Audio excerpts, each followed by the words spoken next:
16 vite më parë, shteti më i ri në botë i asaj kohe, Kosova, u bë me kushtetut pasi në seancën e jashtëzakonshme të 9 prillit 2008, 107 deputet të pranishëm në sallën e Kuvendit miratua në mënyrë unanime ligjin themeltar të Republikës së tyre, bazuar në dokumentin e Marti Ahtisarit, sipas të cilit u shpall pavarësia në 17 shkurt të 2008-s. Në fjalën e tij në Kuvend, presidenti i asaj kohe, Fatmir Sejdiu, theksoi rëndësinë e atij momenti.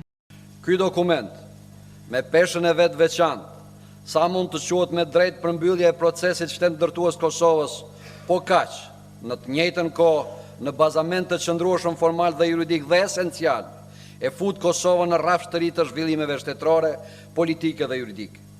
Kushtetuta e Republikës Kosovës, në të njëjtën kohë, hap horizontin dhe mundësinë tonë për përballje me sfidat e shumta që do të kapërcehen duke u dëshmuar fuqishëm qëndrueshmërinë e institucioneve shtetërore të Republikës Kosovës.